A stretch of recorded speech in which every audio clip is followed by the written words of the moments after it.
St John's Road Trench.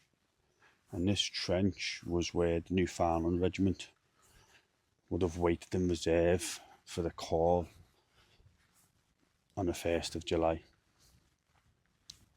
ready to get the call to obviously advance forward if they were required.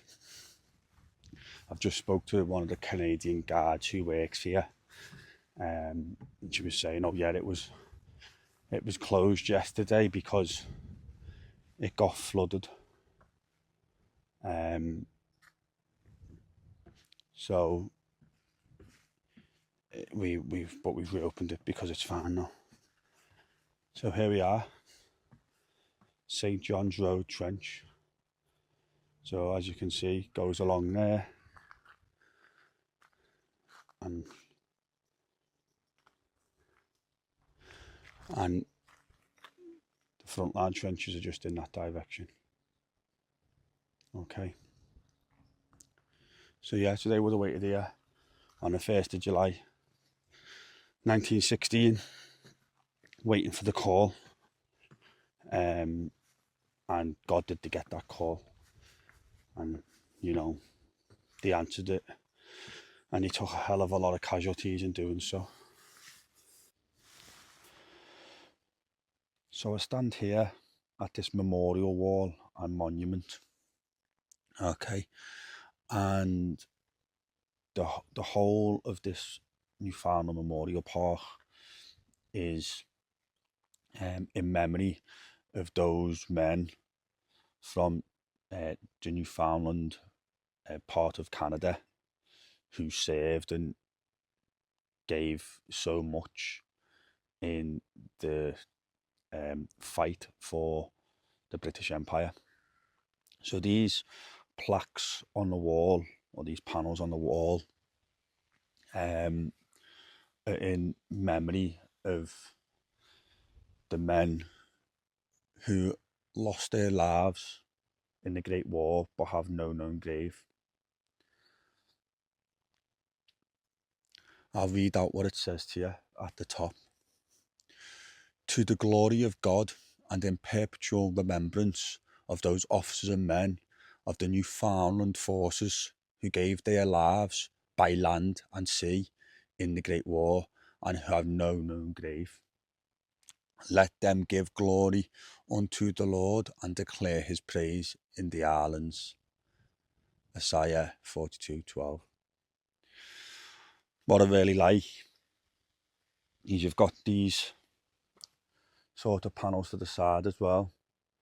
So Newfoundland Mercantile Marine, and on the other side, the Newfoundland Royal Naval Reserve.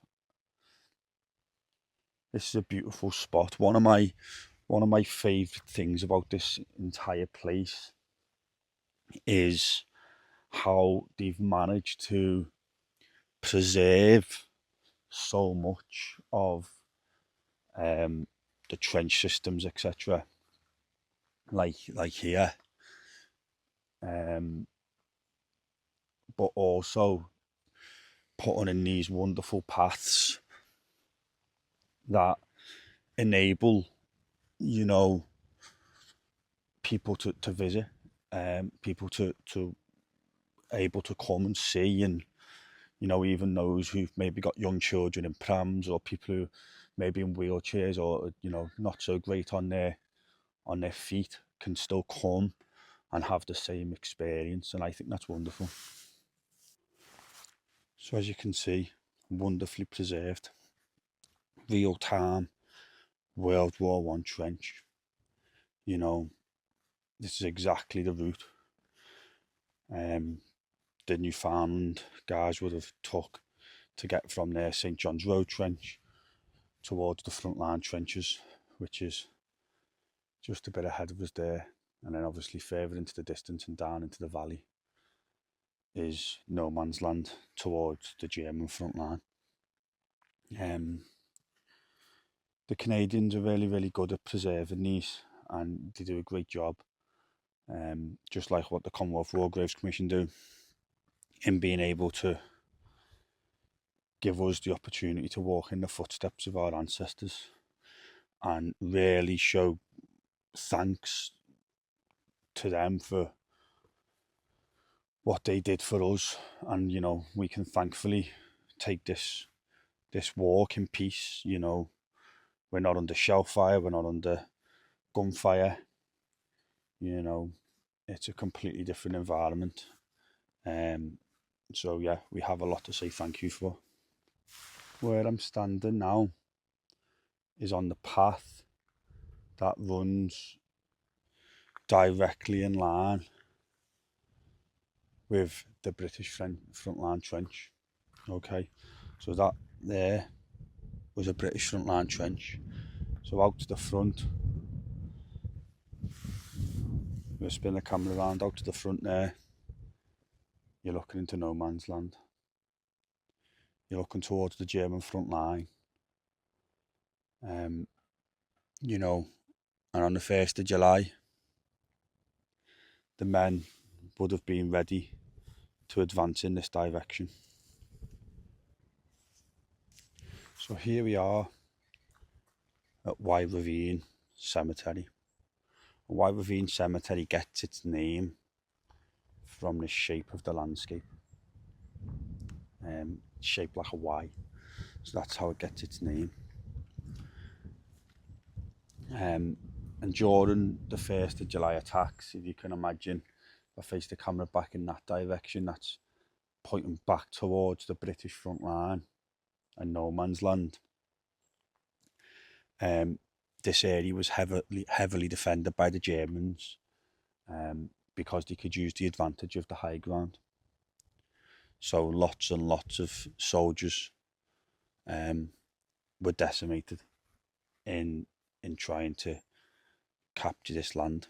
After the land was eventually taken, obviously this area then became a cemetery. And a lot of the soldiers here are unknown. And this one obviously has the beautiful Newfoundland badge, which is the caribou, an unknown soldier of the Royal Newfoundland Regiment. So yeah, you know, really interesting place. 428 headstones that lay to rest here. And again, like I've showed you before, lots of headstones saying believed to be buried in this cemetery. And that just shows you again the intensity of what went on here. So here we are at what was the German frontline trench. Okay, and again, looking out back to the direction of where we've just come, towards, through no man's land, towards the British frontline trench.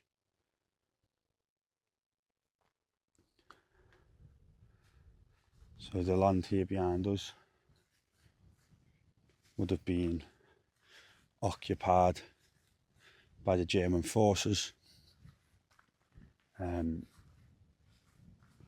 So all these shell holes likely come from British or Canadian artillery bombardments.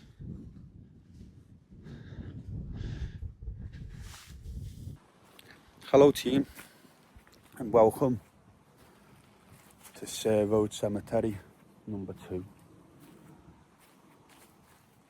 Sayre Road Cemetery is one of 3 cemeteries named Sayre Road, number 1, number 2 and number 3.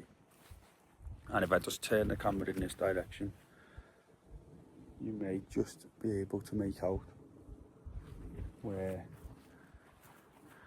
number 1 is, which is just up this road here, just around here. There's a French cemetery there as well, so if you have time when you come, definitely check it out.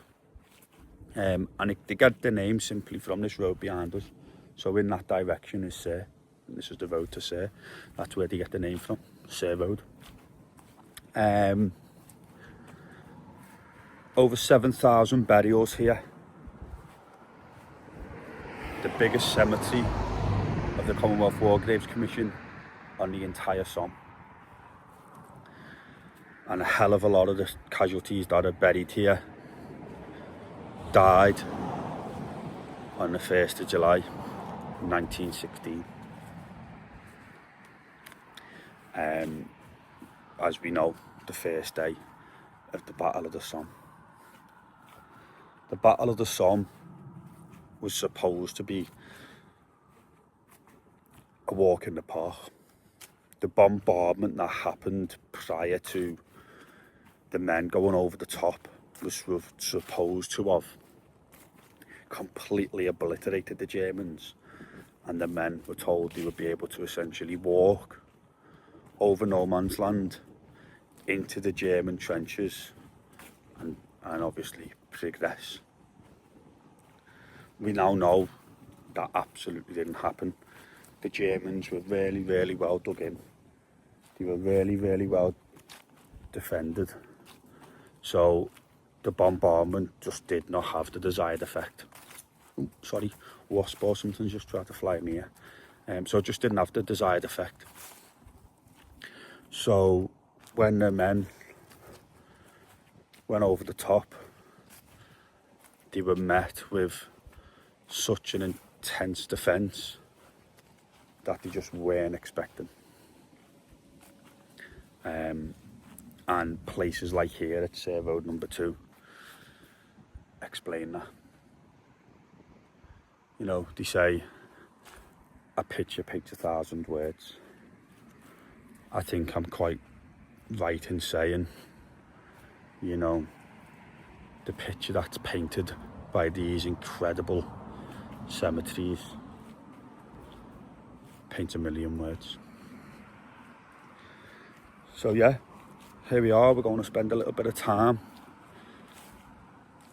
having a walk and paying our respects here at Ser Road number 2. Again, you know, when you come to these places, it's entirely up to you how long you want to spend, how much you want to cram into your day. But just bear in mind what you've got to fit in is my biggest tip. Just one for you to have a think of. I'm not going to visit it today due to my own time constraints.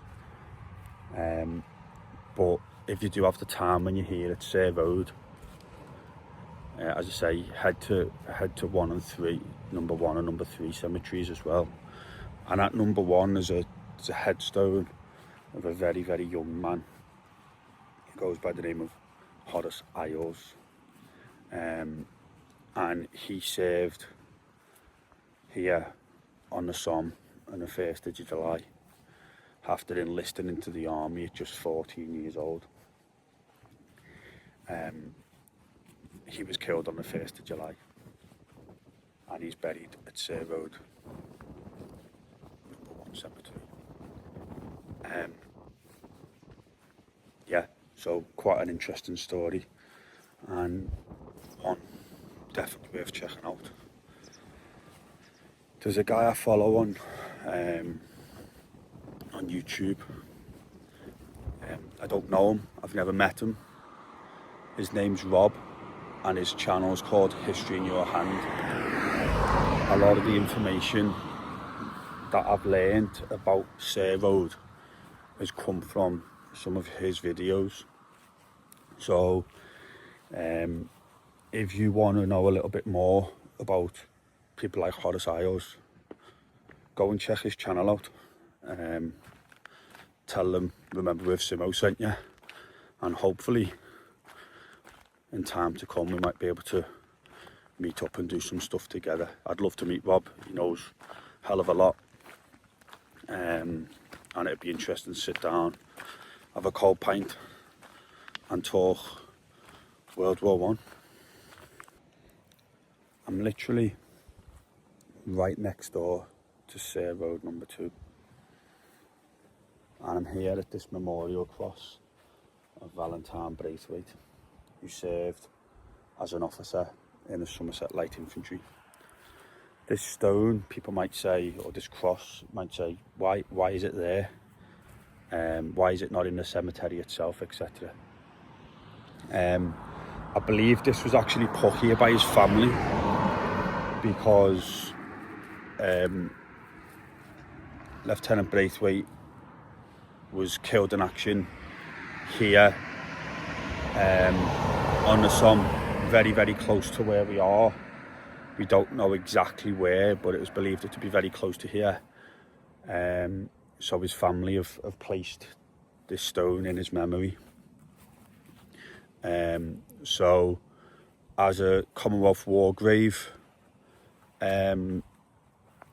commemoration, this is not it. He is named as one of those who is missing on the Thiepval Memorial. So, gonna head back to the car and we're gonna move on to our next location and talk about Kitchener's Pals Battalions, Lord Kitchener's Pals Battalion. So, yeah, I will catch you for what is to you a second or two. So here we are. We've just arriving at the entrance to the Sheffield Memorial Park. And again, probably a bit more of a good example of what I meant about like the way they restored a little pathway up to the cemetery there, which is Queen's Cemetery. So yeah, you know, respect to the farmers for doing that for us, you know, so we can all actually go and visit them headstones and pay our respects. So Sheffield Memorial Park. Okay. I'm actually currently walking right through the centre of what was a reserve line trench. Obviously no man's land out there up the hill, which again I'm not sure if the camera will do it justice, but you know, having to go uphill obviously makes things more difficult, and the front line trench would probably have just been somewhere in that farmer's field, maybe a couple of feet in front of the road. I'm not entirely sure exactly where it was, but I believe it to be there. Why are we here? We're going to talk about the Pals Battalions. So for those of you that are not aware of Kitchener's Pals Battalions, after the outbreak of the First World War, it was realised that the British didn't have a big enough army. It had always concentrated on its navy because it would be it's an island, of course, and we realised that we need men, and we need men fast. So Lord Kitchener, he decided to put out a thing to try and recruit 500,000 men. And the idea of it was if he created these Pals Battalions, you know, it would encourage people to join, because what it meant by the Pals Battalions is you would serve and fight alongside men from your towns, your villages, your cities. So, for example, the Accrington Pals.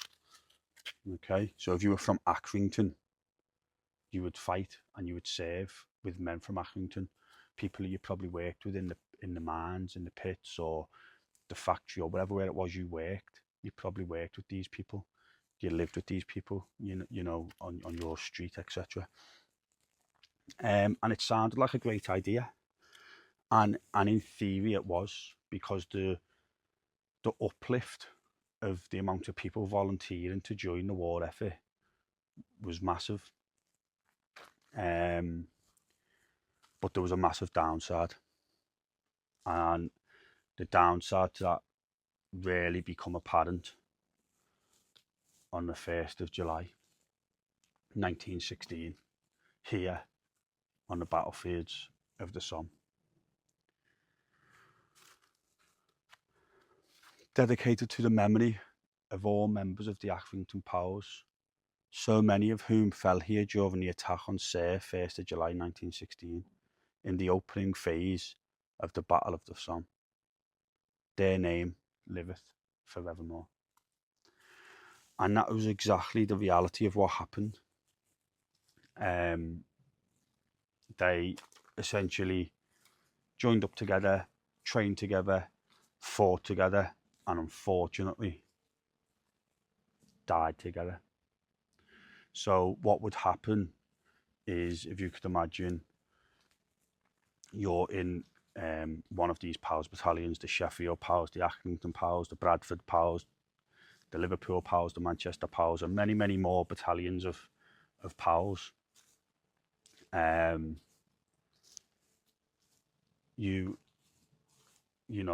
When things went wrong, like they did here on the 1st of July, entire villages, towns, cities, men were just decimated. So they ended up deciding that it wasn't a good idea, and after the First World War, they were stopped, and they were no longer a thing. There's just another memorial to some of the POWs battalions. 13th and 14th Battalions, York and Lancaster Regiment, the Barnsley POWs, dedicated to the memory of those who fell here 1st of July 1916 at the start of the Battle of the Somme. Their name liveth forevermore. We will remember them. So, yeah, it was intense, it was horrendous, and unfortunately, because of that, many men lost lives. So you would have had wives back home whose, maybe rows and rows of streets in the village or the town, all receiving their letter to be informed that their loved one, their brother, their son, their husband, whatever it might have been, had been killed in action here on the Somme. This little shelter, and it states, "This park and memorial shelter are in honour of all Sheffield men who died for liberty during the World War 1914 to 1918, and whose names are recorded on the rolls of honour contained in caskets deposited in the mairies of Depume and Piaget, where they can be seen." Apologies if I've mispronounced things there. But yeah. And within the park remains evidence of how horrendous it must have been. Just to make your way down to the back there, to Railway Hollow Cemetery, you have to essentially cross crater after crater from shellfire. Thankfully, there's a little path way so you don't have to go up and down, but it's right there for all to see. So just going to go into Railway Hollow Cemetery and spend literally a minute or two having a look at the headstones there. There's also a couple of French, I believe they are, buried here. I think there's 2 or maybe 3. So we'll go and have a quick look at that.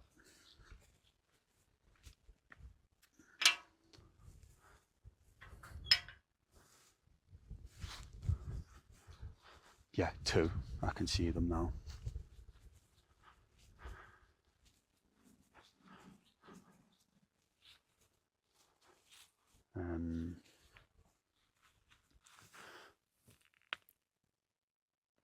So Louis Lesord, and he died in 1915. Mort pour la France, which I believe translates to died for France.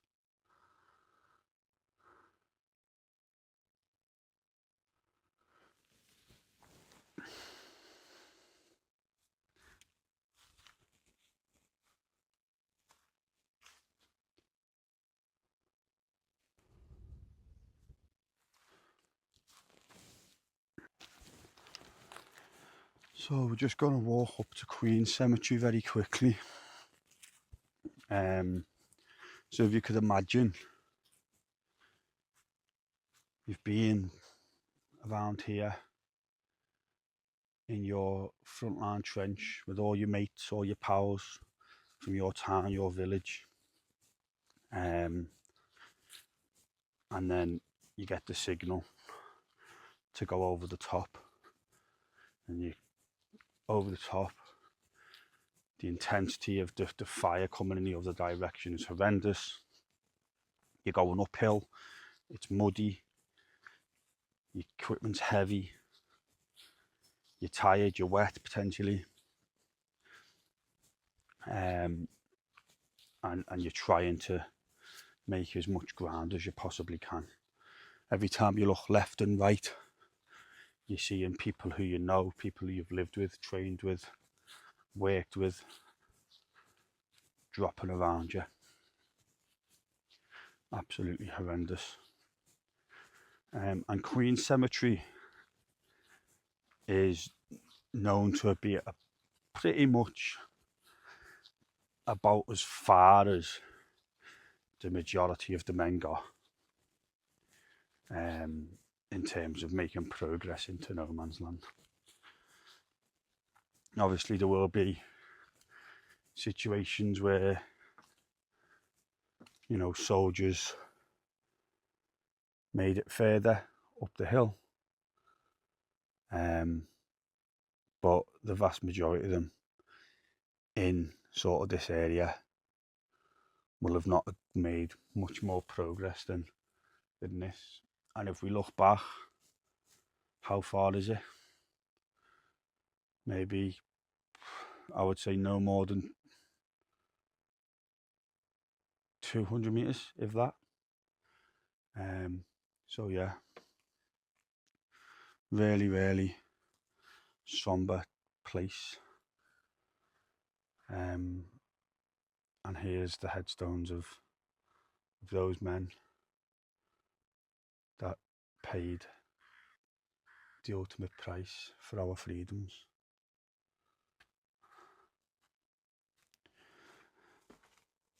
So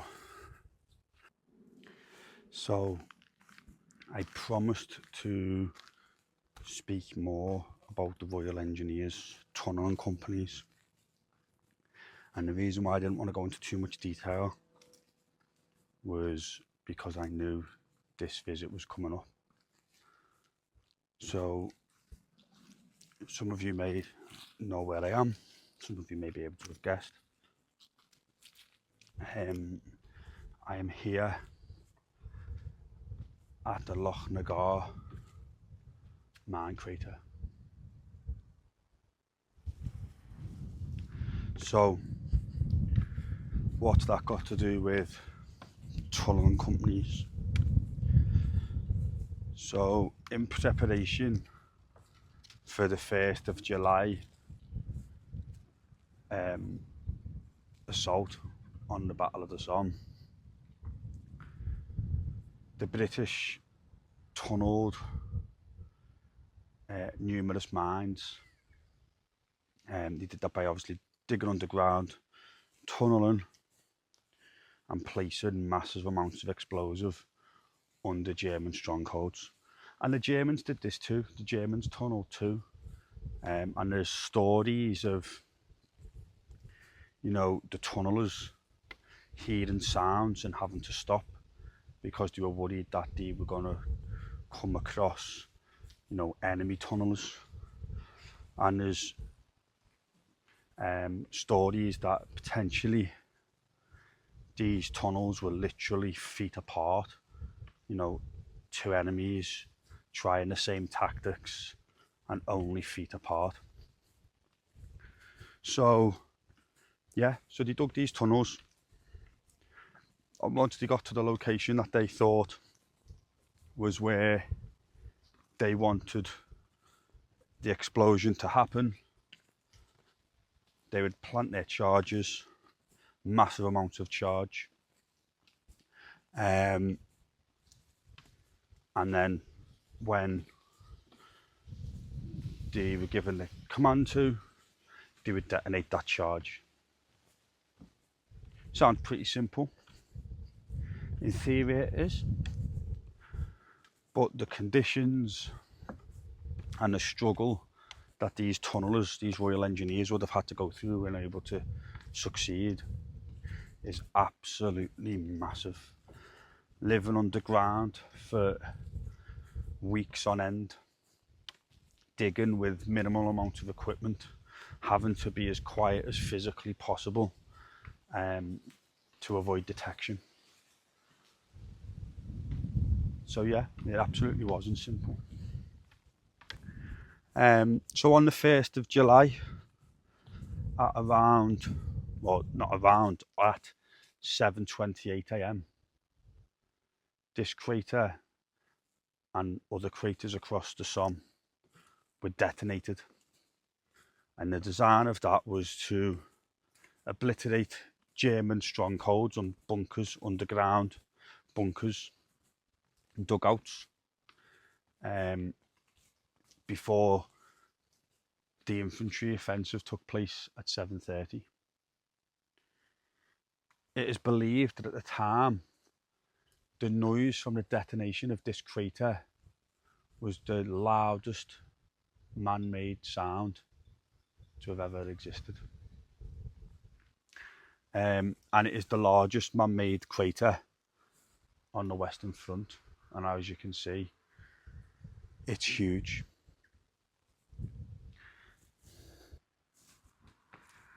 Welcome to the Pozieres Cemetery and Memorial. So here there is just under 3,000 graves,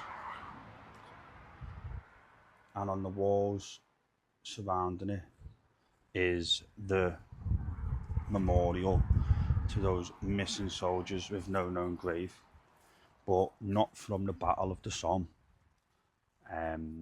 actually from 1918, when the British, you know, were still fighting in this area. So yes, in the Somme region, but not actually as part of the Battle of the Somme.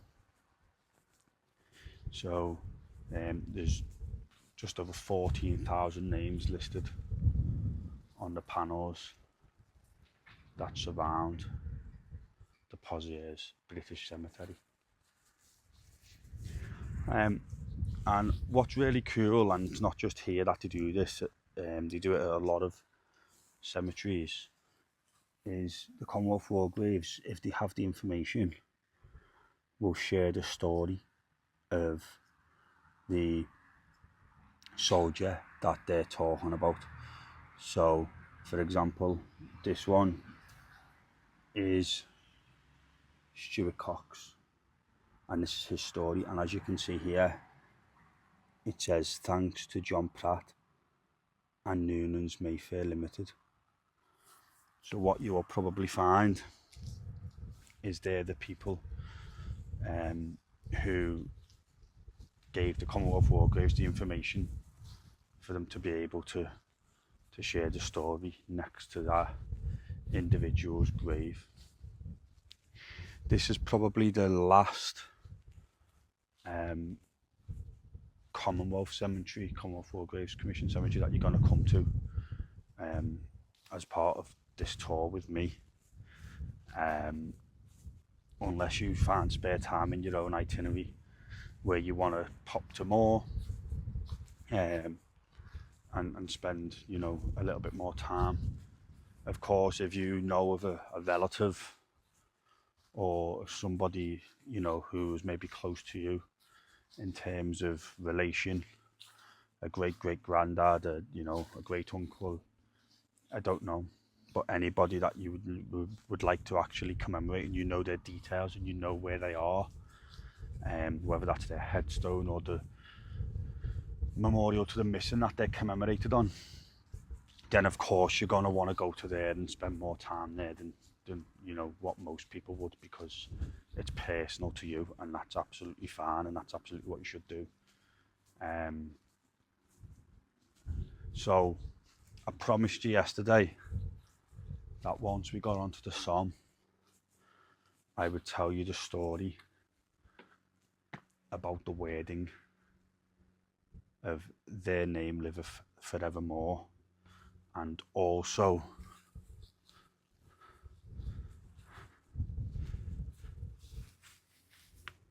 "known unto God" on the headstones of them unknown soldiers of the Great War. So there was basically a very famous author by the name of Rudyard Kipling. He actually wrote the Jungle Book for, you know, I'm guessing everybody watching this has either read the Jungle Book or seen the animation of the film. So he's very, very famous and very, very popular. His son, John Kipling, was killed at the Battle of Loos in 1915. So he, you know, was part of a grieving family. You know, he'd lost his son at the end of the day. And if you watch the film My Boy Jack, it tells you all about that family story. It's a really, really good film, and it's definitely worth taking a look at. I'm heading to the Battle of Loos tomorrow, but that won't be included in this video because I don't want to cram too much in. So I will be heading, and I will be going to John Kipling's headstone, so you will see that on the Instagram page. Well, by the time you've seen this video, you've probably already seen it, to be honest. But yeah, he come up with them words to help the War Office, the Imperial War Graves, as it was then, with their sort of dedication. So that's where it comes from. Rudyard Kipling's words, "Their name liveth forevermore, known unto God." And it's very, very important to take that away, that, you know, each and every one of these headstones, whether it's a known soldier, whether it's an unknown soldier, is a story, is a memory, and each and every single one of them, the hundreds of thousands of them across these battlefields, should never be forgotten.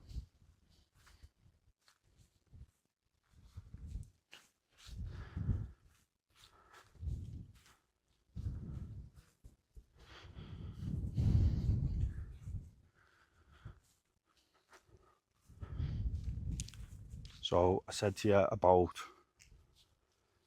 things being a little bit personal, and when I say personal, that's personal to you, that's personal to your family, and in whatever means that is to you, then you absolutely should go and celebrate that. And that's why I'm now going ahead to the Liverpool and Manchester King's Pals Memorial, which is just about a 10-minute drive from here. Again, you'll have seen it by now, more than likely, on the Instagram page. I won't be recording it because it's personal to me. It's not personal to you guys, and we've already seen on this video personal things like me going to the Liverpool Scottish Memorials, etc, etc. Just before we go, just want to see if you can make that out. Not sure if you can. No. I'll read what it says. The land on which this cemetery stands is the free gift of the French people for the perpetual resting place of those of the Allied armies who fell in the war of 1914 and 1918 and are honoured here. And every single cemetery has that written somewhere, I believe, whether it's on a wall, on the gatepost. I believe they all have that. And of course, those in Belgium have it from the Belgian people. As you come in the main gates here, I'll just quickly show you. You come through the main gates. To your right is the memorial register, and to your left is the cemetery register. Okay, so that's a point to note. If you're looking for a particular person and you're at a site where there's a memorial and a cemetery, then just bear in mind that if you're looking through the book going, I've been told that this person, this relative is buried here, or it's commemorated here, and I can't find a name. Just bear in mind, if it's got both, it will have two separate books. So make sure you're looking in the right one. I know that might sound a little bit daft. You know, you think, of course, I know what one I'm looking in, but sometimes when you're emotional, it's just easy to sort of look along on. So for you, the next time you'll see me, we'll be at the Thiepval Memorial to the Missing and Anglo-French Cemetery. So when I say this is the last British and Commonwealth cemetery that we'll come to, of course there's one at the Thiepval Memorial, but I include that as the whole visit. So in terms of just a cemetery and a memorial, this will be the last British Commonwealth cemetery that we visit, other than obviously the Thiepval Memorial to the Missing. Hope you've enjoyed it. Just as I cross back over, top tip, again, I'm trying to give you as many top tips as I can. You can park on this side of the road so you don't have to cross, but if you do, you have to park in France, you have to park in the direction in which you're travelling. So if you're heading to the Loch Nagar crater, which is in that direction, down this road, you can park on the right. But if you're heading towards the Thiepval Memorial to the Missing, like I am, then obviously, again, you need to park on the right, you need to park in the direction of travel. But there is zebra crossings for you to park, to cross safely. But it is an 80km/h road, 50 miles an hour road, so it's relatively quick. So just take your time and just be careful, and remember to look the right way. Obviously, look left, then look right, because they drive on the opposite side of the road. So from the Pozieres British Cemetery and Memorial, see you soon. So team, our final stop of day 3, and I've just arrived in the car park at the Thiepval Memorial to the Missing. As you walk into the museum, which you go through to get to the memorial, from the car park, you've got these lovely boards telling you the story of the construction and things like that. So yeah, it's a really, really nice place here. And there's the museum, there's the gift shop. Some of the museum is free, some of the museum you have to pay for entry. And it's entirely up to you whether you choose to want to do that or not. All right, if you don't want to go into the museum, you can go round and just go straight to the memorial, but it's easier just to go in and have a little look anyway. So here we are outside the museum, Thiepval Museum. So looking at the car park, it's very busy, but I'm going to try and do some recording in here for a bit of confidence. So when you first walk in, the first thing you see is a lovely model of the memorial itself.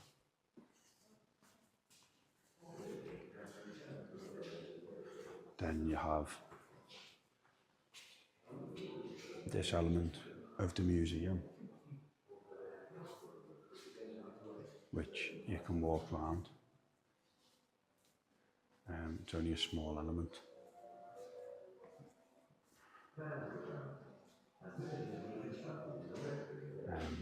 And then you have the main museum, which is just here, which I will show you, which I definitely recommend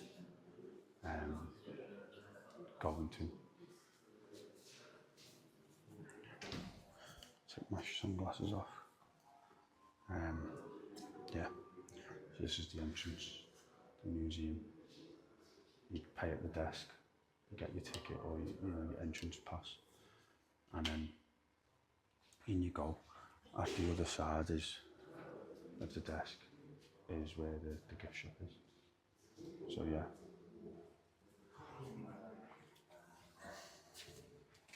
When you want to go to the memorial itself, you just head out of this door, it's signposted memorial, and you walk yourself around. So to get to the cemetery, you can either come this way and go through the memorial, which is why I always go, or you can go down the sides there. You can probably just about make out the sign. I always go this way. If you come in the winter months, there'll be like a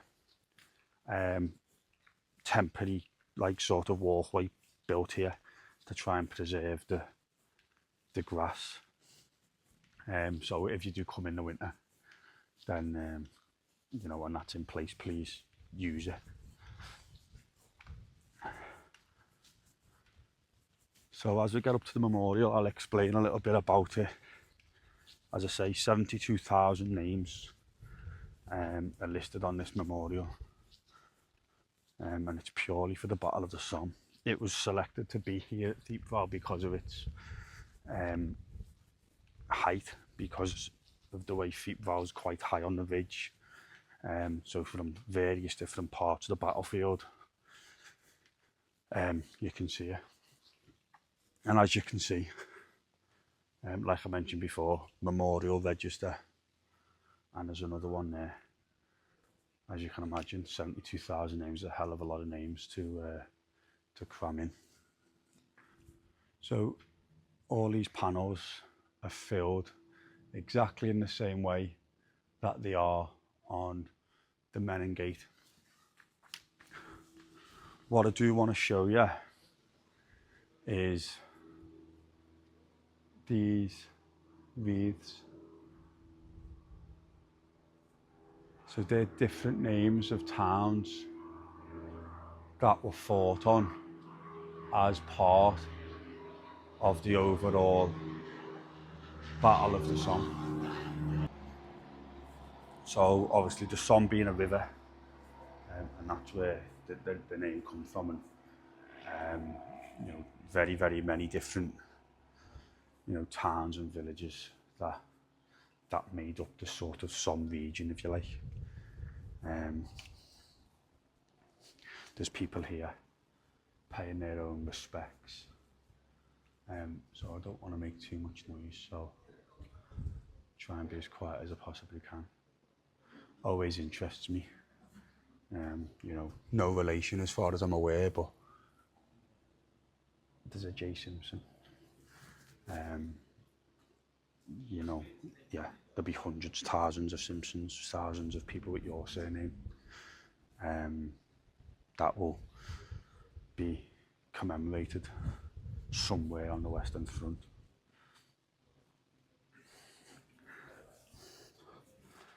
And from the centre, you can see the French and Anglo cemetery.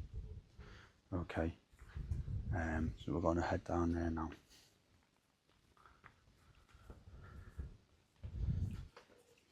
Of course, a lot of steps, so if you, those who are a little bit unsteady on your feet, then that's where the sort of walkway at the side comes in handy.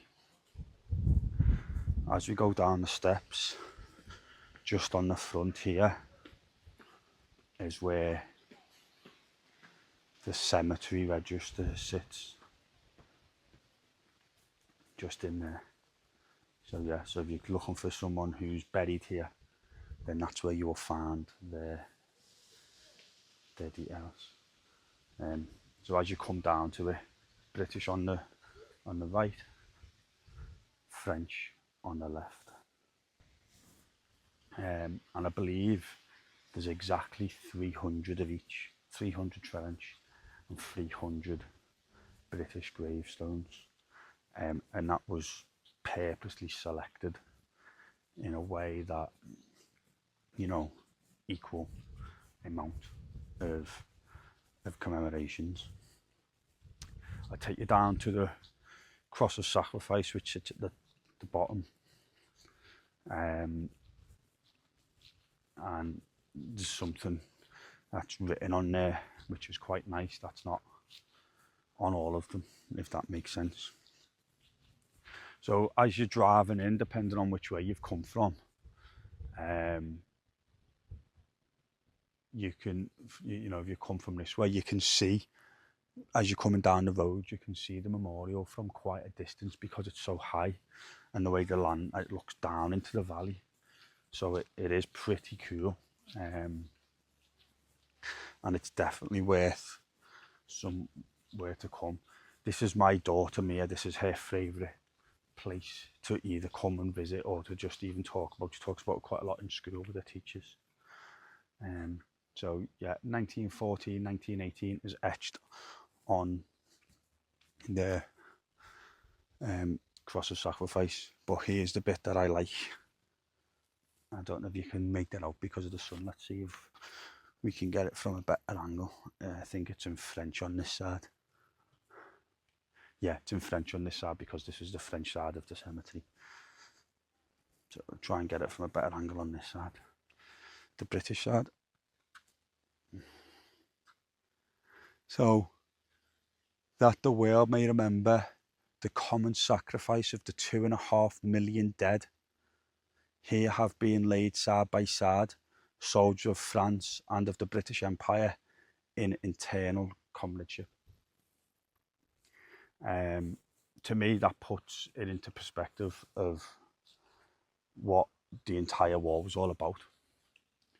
So yeah, you know, exactly the same number of men side by side in death, just as they were in war. And I think that's really, really nice. And they're not all known soldiers. There's still a lot of unknown soldiers buried here. You know, there's a mixture of known and unknown, just like there is at every cemetery, which again is great, because, you know, the high chance is, the high probability is, or the definite probability actually, is, for example, this young man, whoever he may be, yes, he has a headstone. However, we don't know who he is. Therefore, he's going to be one of the 72,000 names listed here on the Thiepval Memorial to the Missing. So, like it said there, July 15 to February 18. And, you know, of course, the Battle of the Somme didn't start until the 1st of July 1916, but there was battles in this area, in the Somme region, before that time, and after it finished as well. So that's the reason why that's wrote in the way it is. So let me just quickly show you this, if I can spin the camera around quickly. This shows the work that the Commonwealth War Graves Commission do. You know, you can clearly see that slab of stone with all the smiths on it is new. And that can be for various different reasons. What they tend to do is, and the same there, what they tend to do is basically, as a piece of stone needs to be repaired, replaced, whatever it might be, then they'll do that. And if on that stone there's been an individual who's been found, you know, unbelievably, we are still finding and identifying, you know, soldiers that were unknown or, you know, deemed missing. So if that's been the case, when that element of stone gets replaced, that name is then not put back on. But if they found a soldier and that stone is not due for replacement, then it remains on the memorial to the missing until it is. Just a quick shout out to the war detectives. They're the guys and girls who do all the research to try and identify who these unknown soldiers are if they get found. So it's quite common when there's building work, etc. going on. You know, builders dig down to build footings for buildings, etc. And they find remains. So the war detectives will do lots and lots of research to try and find and identify who they are, and if they've got any living family that would obviously come along to the burial service. If they can't identify them, they still get a headstone. Of course, a soldier of the Great War, known unto God. If they can be identified, and the war detectives are really, really good at it, then obviously they get all the honours that their comrades who've been identified get. The cap badge of the regiment at the top of the war grave, the name,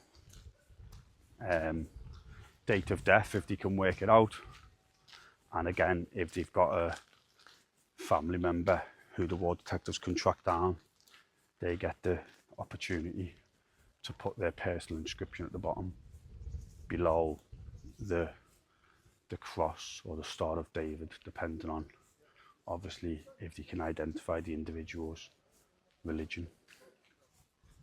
So I'm going to head back down now into the museum. I hope you've enjoyed the video. I've really enjoyed making it so far. We've got one more day to go tomorrow. It's a very short day tomorrow, because you guys, if you're doing a 4-day trip the way I've done this, then I'm conscious that you'll have ferries, Eurotunnels, flights, whatever it is that you need to catch to start heading back home to the UK. And I wouldn't want you to miss that. So a nice chilled day in terms of battlefield stuff, quite a busy day if you're like me and you've got to drive all the way back to the north of England. So from day 3, from me, thank you very much, and I shall see you in the morning. A very good morning of your final day, day 4 of your beginner's guide to the Western Front. Here I stand at the viewpoint 165 metres up at Notre Dame de Lorette. French military cemetery. So this place will give you the wow factor if no other place so far has. It's absolutely humongous. For those of you who think that Tyncott Cemetery was big, Langemark Cemetery was big, wait until you see this place. So yeah, I just thought I'd bring you to the viewpoint to start, to show you them beautiful views of what is 9:10 in the morning. Early start for me, as I have to go and get the ferry. So yeah, what a beautiful view. So there's something quite nice about this area, because it's actually like two sites in all in one. And the first one we're going to show you is, as it says here, the Ring of Remembrance. Okay, so we're going to walk into the Ring of Remembrance now.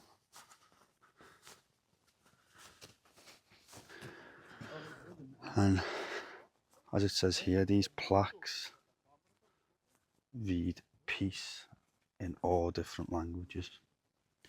And what's fascinating about the Ring of Remembrance is there's 580,000 names, regardless of nationality, regardless of rank, who are commemorated here,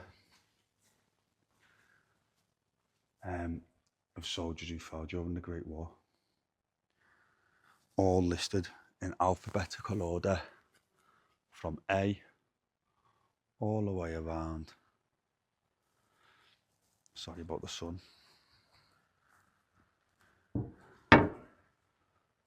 To Z. So welcome team, just across the road to Notre Dame de Lorette French Military Cemetery.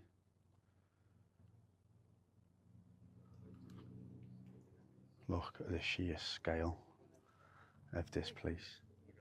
And again, I don't believe the camera will do it justice.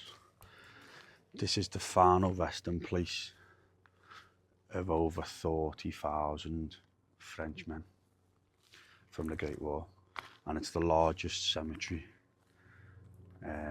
or French cemetery, in the entire world. Two centerpieces really that are really both beautiful.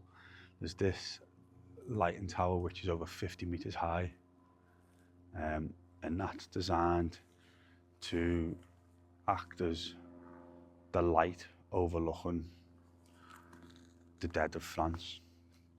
And then this beautiful chapel, and hopefully it's open and we can go and have a look inside, because inside is absolutely incredible. I remember coming here for the very first time when I come on a tour with the Royal British Legion, and I was with my dad, and it was my dad's first ever battlefield tour. And I remember one of the members of the tour getting off the coach, walking into this site and saying words to the effect of, "Just crosses as far as I can physically see." And that is absolutely true, and I genuinely don't believe that the camera will do that justice. You know, Tyncott Cemetery will always have a special place in my heart as the largest Commonwealth War Grave cemetery in the world. And you know, what a wonderful place it is. It's absolutely beautiful. But this place absolutely dwarfs it. Just going to show you two mass graves, which are these graves here and here. Approximately 5,000 men in each. One is just over 5,000 and one is just under. But yeah, what a wonderful place. What I would say is, if you come here, just be careful if you've got wheelchairs, etc., because the stone, it is pretty compact, but it can just make it a little bit difficult to push the wheelchair, etc.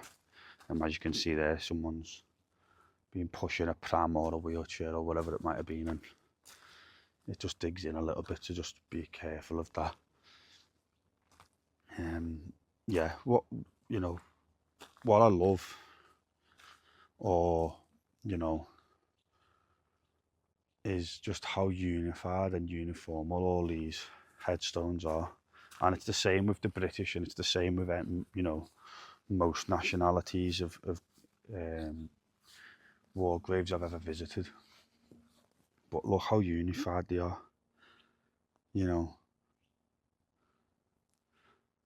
It always makes me think of, like, the King's Guard on parade, perfectly in line, perfectly disciplined, and yeah, absolutely beautiful. And another thing to put into perspective is, if I was to go like that with the camera now, and you can see how far these crosses go, and just remember, every one of them is back to back. So for every row of headstones, there's two headstones, if that makes sense. So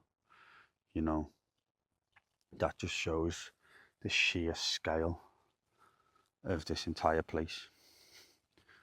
I'll quickly show you another headstone, and there's a number of these across this cemetery and other French cemeteries as well. And this one is about Francois Vegas, who died on the 14th of the 5th, 1915, Morpel, France. Died for France. He obviously doesn't have a cross, and I don't know for sure, but I believe them types of headstones are for those soldiers who were non-religious, or not of Christian faith, maybe. So if you do know, let me know in the comments if you know the exact reason, but I would assume that's what it is. I'm just going to head back over to the other side of the cemetery. Yeah, just let me know if you know the exact answer. And also, like I've said previously in the vlog already, if I've pronounced his name incorrectly, if I've pronounced any name of any town or any cemetery incorrectly, please let me know. I want to get it right. I don't want to misinform anybody at all. So if you know that I've got it wrong, let me know.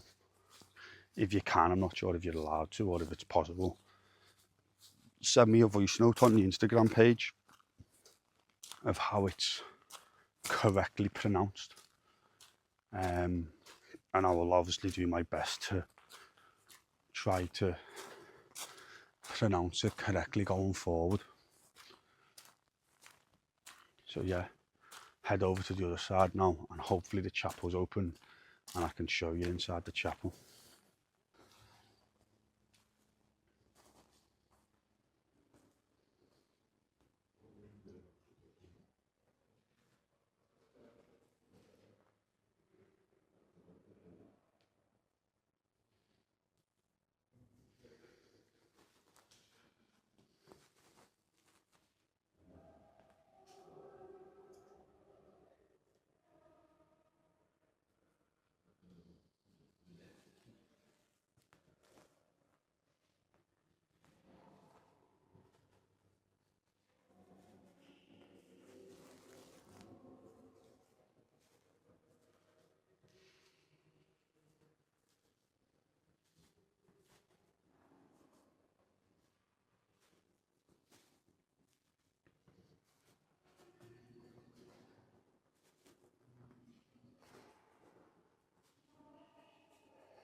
So we're just at the back of the chapel now, on the other half of the cemetery.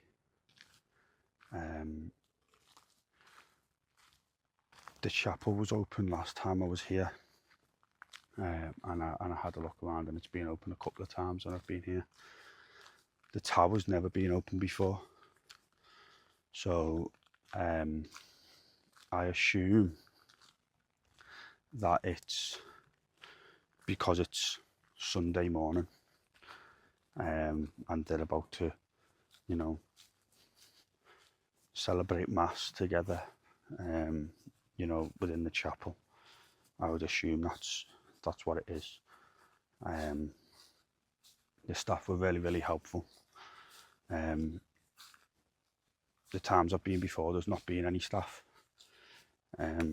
So again, I assume that's because it's Sunday morning, they might be going to mass, etc. I'm not sure, but if yeah, they were really helpful. I asked the guy if I could record, and he says, "Oh, I'm not too sure."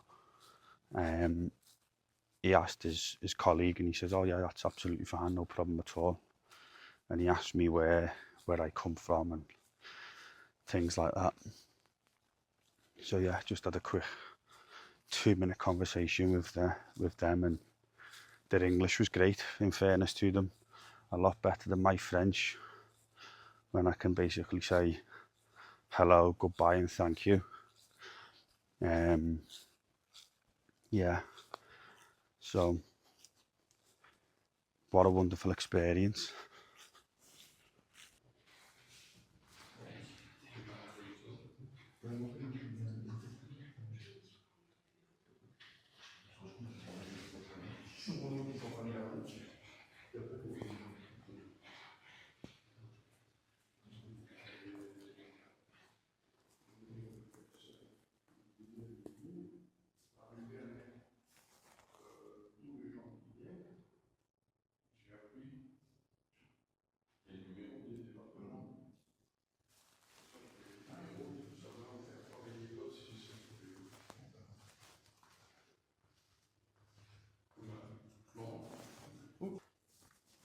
Yeah, so I hope you enjoyed our visit to Notre Dame de la Vette.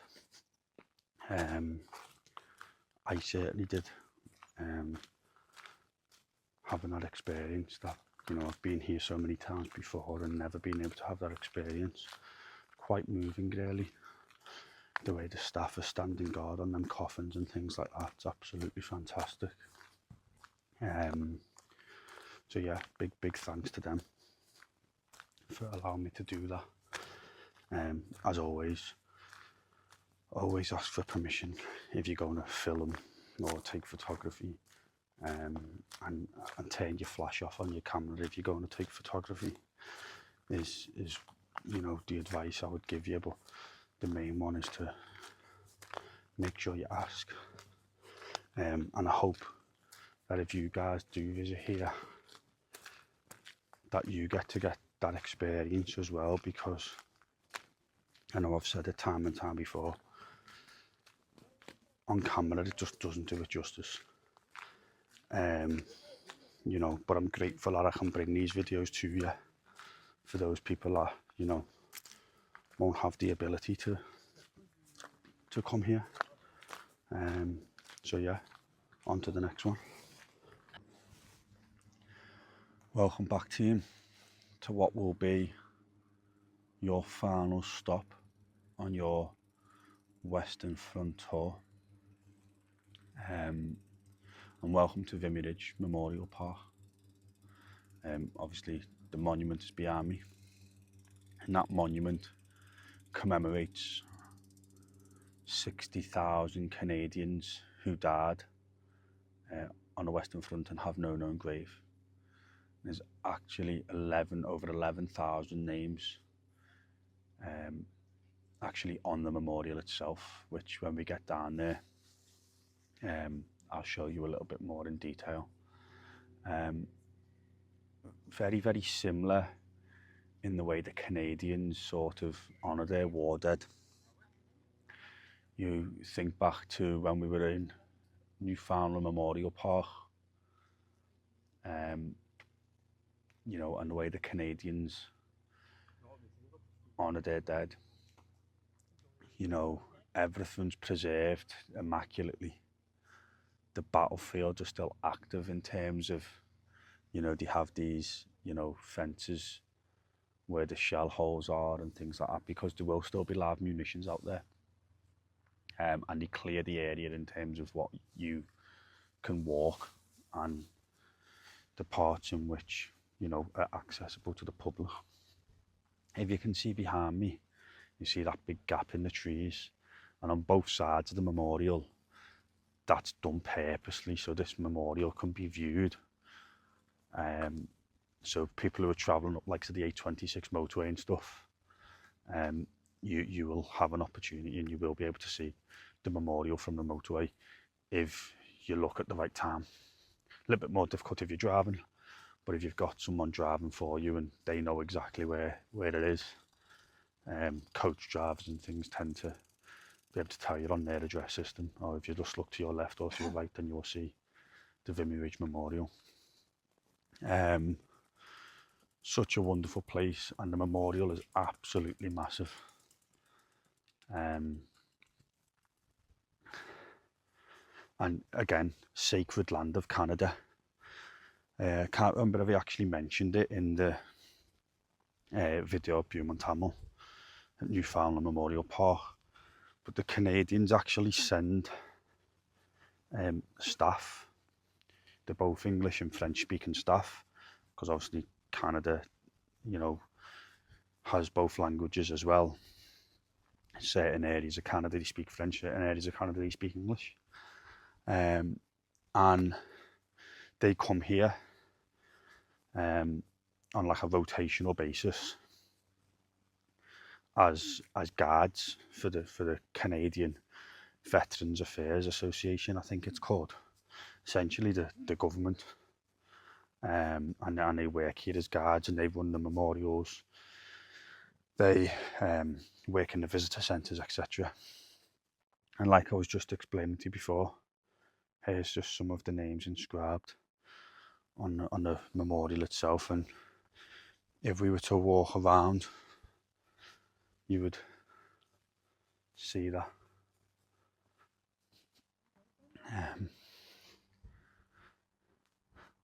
Yeah, all the way around. These lights you can see here, ooh, where am I going?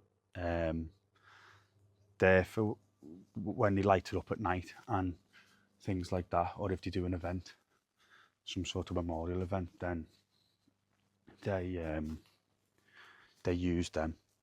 But everything else is fully preserved. This is my dad's favourite memorial out of all the memorials and places he's been on battlefield tours.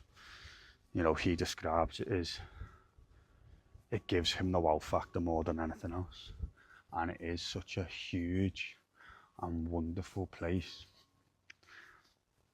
that I'm not surprised. Here you can spend literal hours. There's that much to do, there's that much to see. Between the memorial itself, getting some wonderful photos. I'm at the back of the memorial now, and as you can see out there, you know, we're high up onto the ridge. I actually drove down this. You might not be able to make the cars out, but on the way here I drove down this road and got some photographs of the memorial from a distance. So yeah, you can spend hours here. You're between coming to visit the actual memorial itself, walking around the grounds of the memorial park, because it's absolutely huge. You see a lot of people here running, cycling, you know, using it respectfully, you know, for their recreational purposes, which, you know, if I lived locally, you know, I absolutely would as well. As long as you're respectful, you know, there's no issue with that. There's cemeteries within here there's the visitor centre, there's the trenches which have been preserved. So there's lots and lots to see. There's lots and lots to do. And depending on how much time you have, then can depend on how much time you can spend. Again, there's lots of steps in places, especially if you want to come to the front of the memorial. So when you park in the car park, that's to the rear of the memorial. If you want to come to the front, steps are quite steep and high, so just be careful. But I'm going to go down there and I'm going to try and show you from down in the valley, and it just sort of puts it into perspective how amazing this place really is.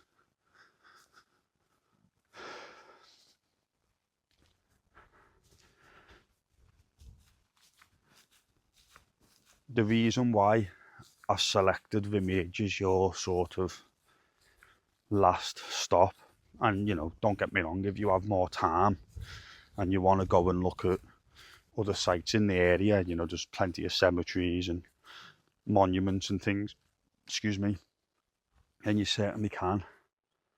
But wow, look at that. Yeah, you certainly can, and please do.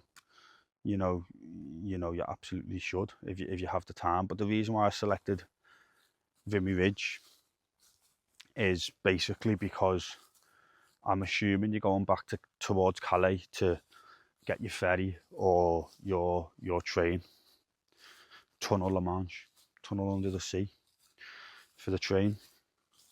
Then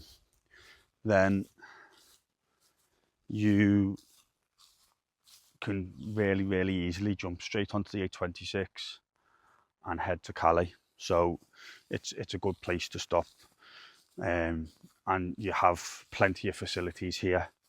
You have the visitor centre with obviously toilets and things like that, places where you can, if you want to stop and have your lunch, nice little areas to sit and enjoy your lunch in such a beautiful, tranquil place, which allows you to do that, and especially if you've got young ones, sort of get all the admin done before you have to jump back in the motor. The thing is with a battlefield tour is you do spend a lot of time in the car traveling to and from. Even I've just come from Notre Dame de la Vette, maybe 15 minutes up the road. A lot of them are just little 15-minute journeys. A little bit further when you're coming from the likes of Ypres over to the Somme or things like that, you might be talking an hour and a bit. And then depending on where you've come from in the UK, for me it's close to 5 hours just to get to Calais, to Dover, to get on the boat to Calais or the train. Some of you might be lucky and live in the south of England and it's an hour or so drive. So it all depends on your personal circumstances. Just look how steep these stairs are, so just be careful, especially with the little ones or the elderly. So that's why I chose here as sort of one. It's a beautiful place, fantastic place, and two, it's nice and easy for you to sort of get on your final journey towards the UK.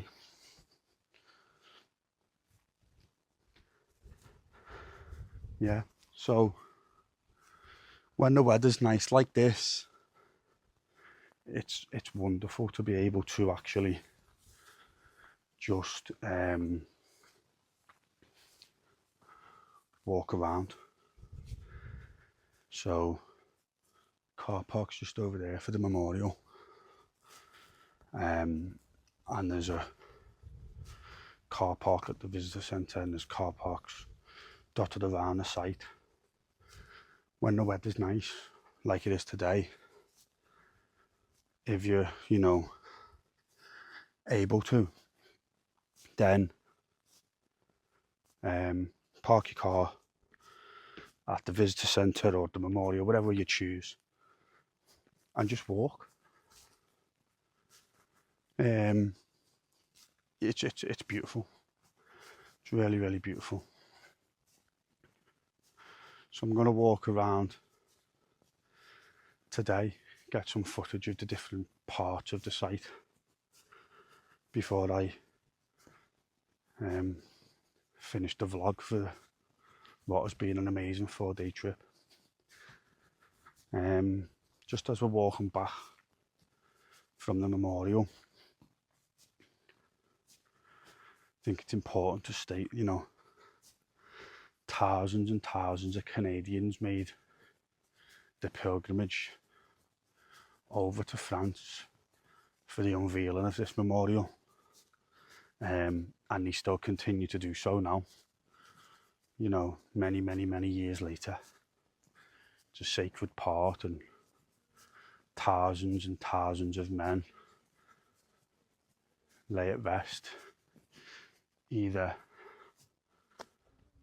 out there in the battlefields themselves or at the cemeteries in the area. And you know, the Canadian Corps did an absolutely fantastic job in what they achieved here.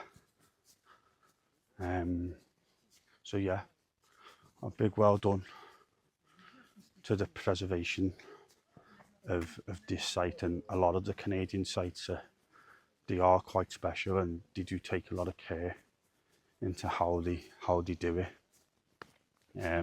As do the French and the Commonwealth War Graves Commission and all the other guys and girls who work hard all year round to make these sites what they are.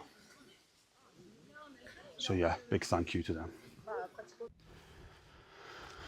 So just next to the car park that you use to go to the memorial,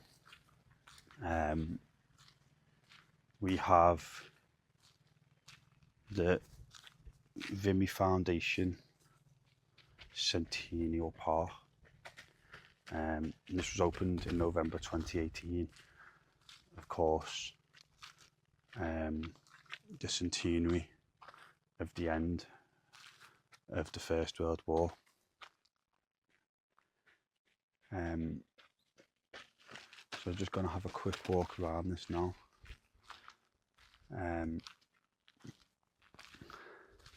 It's a lovely place, and I believe there's 100 of these oak trees that have been planted.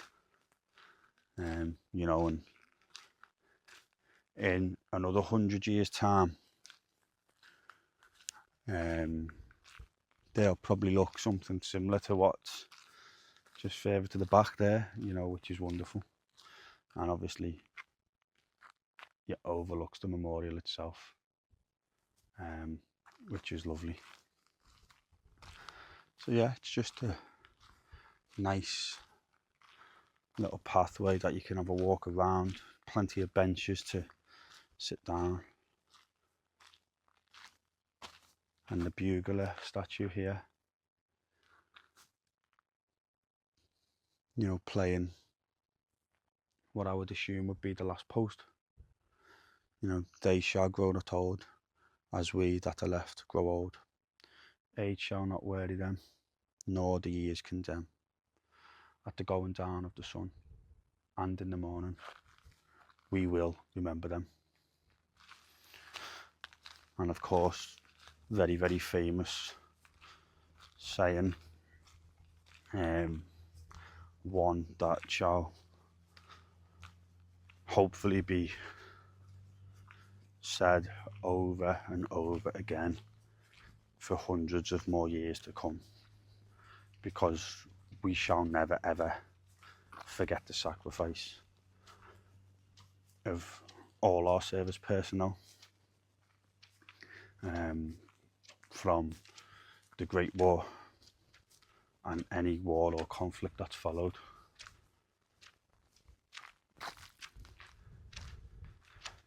Just head into here,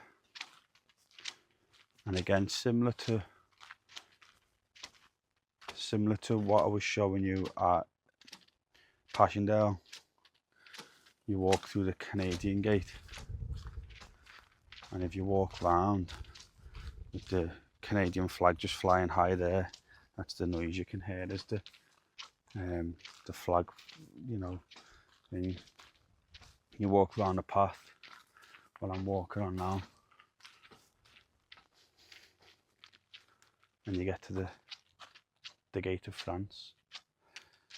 You know, many people only got to do that in one direction, unfortunately. You know, and a lot of people who did it in the other direction as well. But yeah, the loss and the suffering was significant.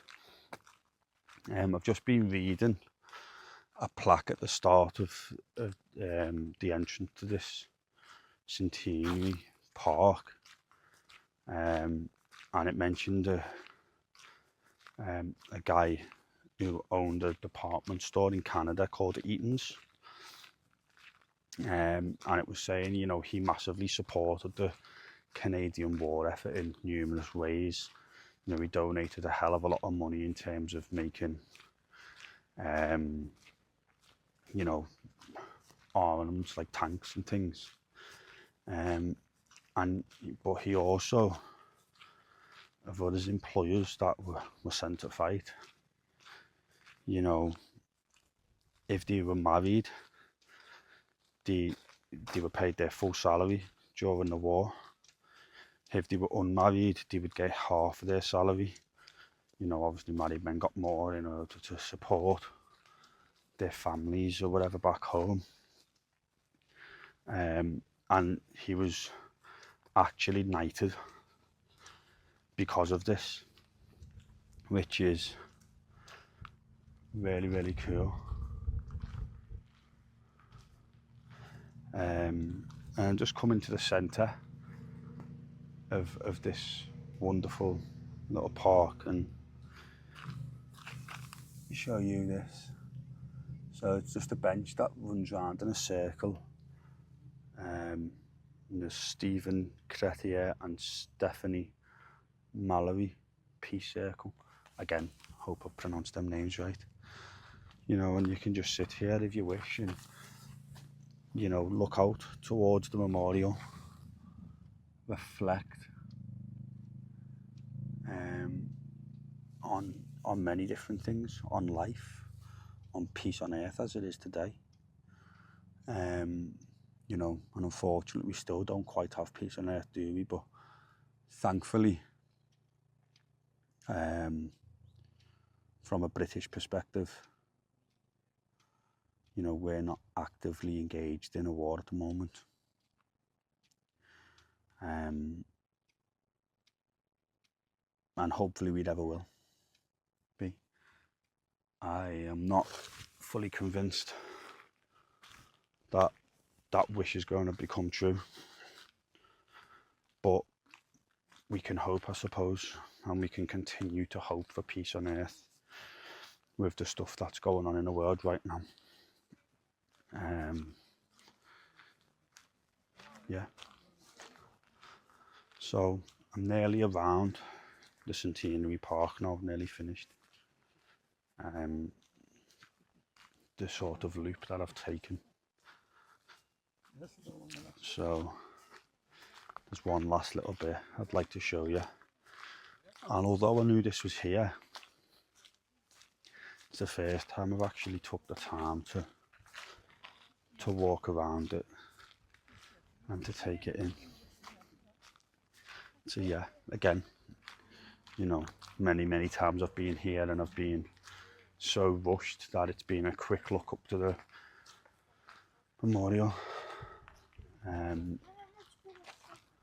Quick look up to the memorial and then quick stop in the visitor centre for the toilet stop, photograph at the trenches, and then on my way. And this plaque just describes in a couple of languages, I assume French and English, the stories in which I've just been telling you.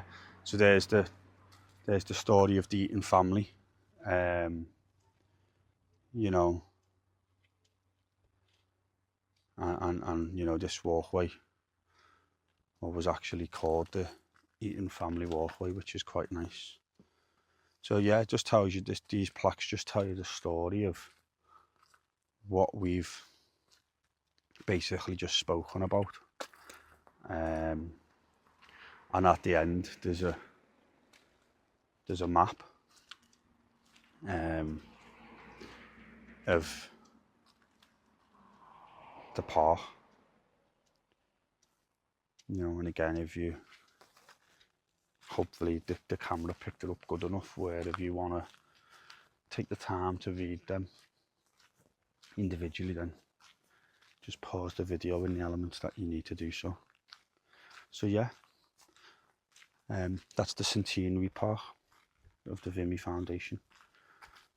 Yeah, I'm going to head over to some of the cemeteries now, and then to the visitor centre, or I may go to the visitor centre first, because actually I need a toilet. So yeah, have a wonderful walk here at the memorial and at the oak trees of the centenary park. So here we are at the Vimage Visitor Centre.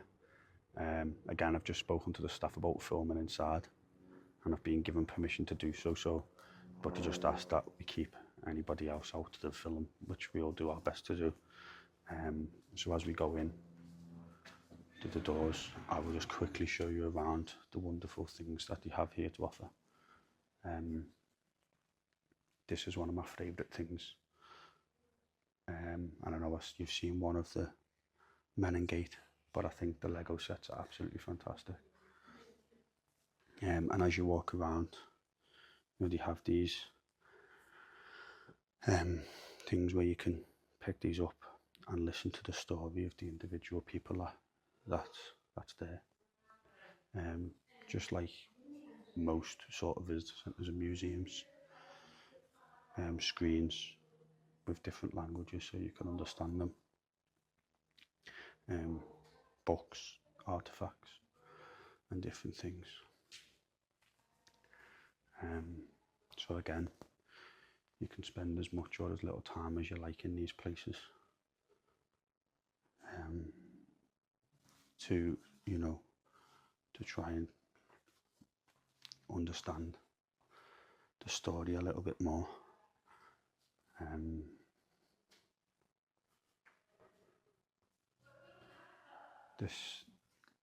This one here, inside here is a screen where you can visualize what's going on. It's not a massive memorial. Sorry, it's not a massive museum or visitor centre, but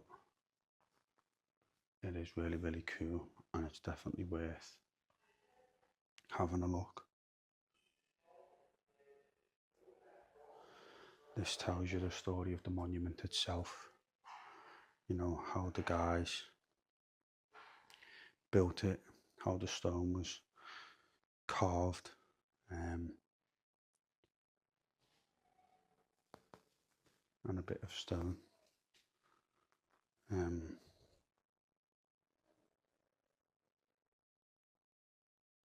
To sort of tell you the story. It's wonderful. It's absolutely wonderful.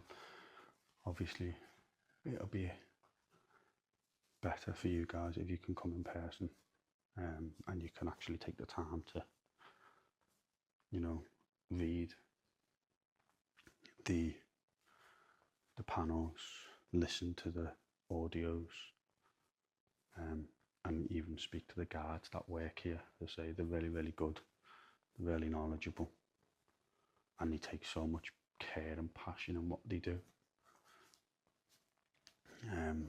So yeah, here's just at the counter is just a bit of a gift shop of things you can buy, you know, as sort of mementos of your stay.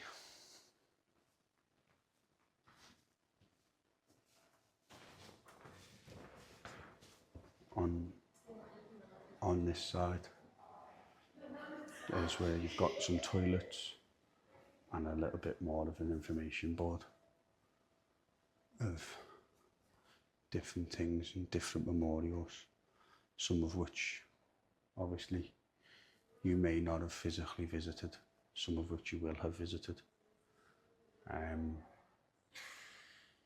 You know, so it's not just the story of Vimy itself, it's the story of Canada as a whole, and their different battles and the different situations. Yeah. So, yeah, quite a wonderful place.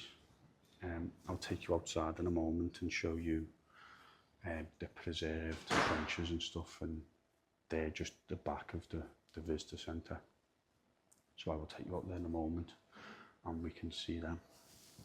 So as you come out of the visitor centre, you come up this path, and again, like we've said numerous times before, the visible remains of a horrendous battlefield. I'll take you into some of the trenches that we've got here, and try and show you a little bit. But yeah, it is a wonderful place, and yeah, and it's signed, and I know you guys will respect it anyway. But please do not walk on the battlefield. You know, it makes it more difficult for the guys and girls here to preserve it if we're walking on it. So the way they've done it here, which I think is very cool, and again, that same sort of sketch of the land is free, is the tunnel, the trenches are running in this direction. Obviously we can't go on them bits, but as it comes round, it's being preserved in a way that we can walk through. Again, concrete for preservation purposes. If you tall like me, 6 foot odd, it is quite a bit of a squeeze, but you can go to it in other areas. And again, these bits on the floor represent the duckboards that would have been in place. So yeah, there is parts of it where you don't need to duck down. A little bit tight, probably not wheelchair friendly, unfortunately. And then this would be the lookout over to the battlefields, the big craters and things that are in the way. It's absolutely phenomenal. If you do step up, just be careful getting up and down. Don't want to hurt yourself. And again, wonderful view of the battlefield. And again, information boards are dotted around, so you can sort of find a story for yourself if you don't know it yet already.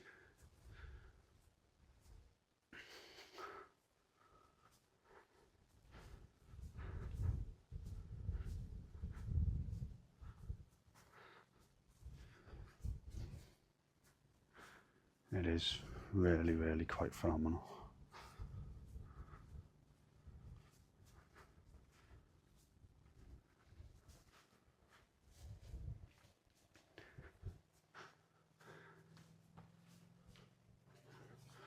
So yeah, these paths are obviously great if you for wheelchair and pram users.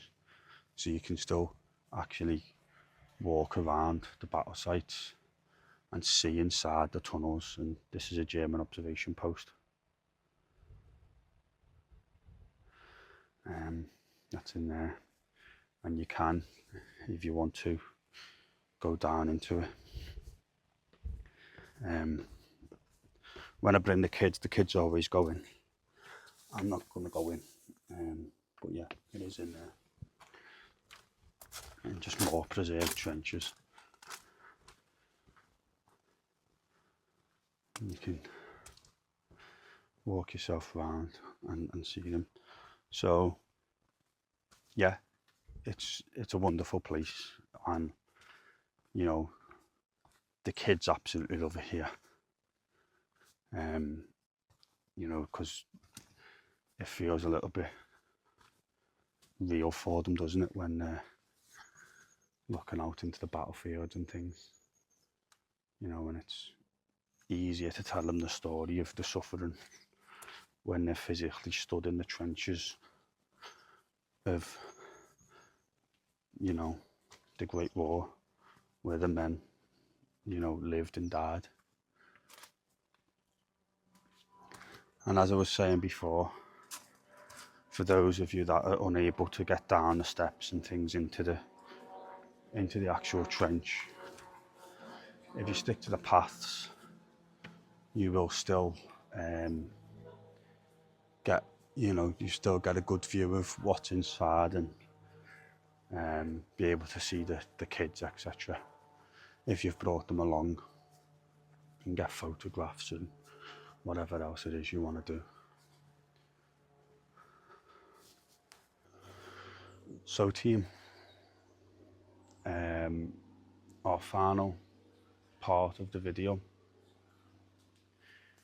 is going to be from here at the Canadian Cemetery number 2, based within Vimy Ridge. I wasn't going to come here in terms of to record, but I just thought it's a wonderful place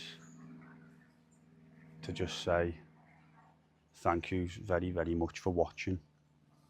Thank you very much for supporting the channel, and I hope it's genuinely brought you guys a little bit of information that you didn't already know, or it's give you the opportunity to see things that you knew existed but haven't had the opportunity to visit, or whatever it might be. Maybe it's just you enjoy these types of things. Whatever it is that makes you want to watch these videos, thank you. And I just thought I would show you, if you can make it out in a distance, which you may not be able to without zooming in, Notre Dame de Lorette. You can just see the tower and the chapel in the distance. It's not actually that far away, you know, at all, in terms of having to drive here. So yeah, thank you very much. And we're going to go to this particular headstone.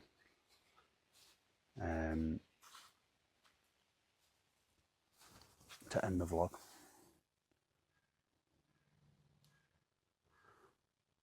A soldier of the Great War from the King's Liverpool Regiment. So, you know, it was identified that he was a soldier of the King's, but obviously, unfortunately, they were unable to identify exactly who he was.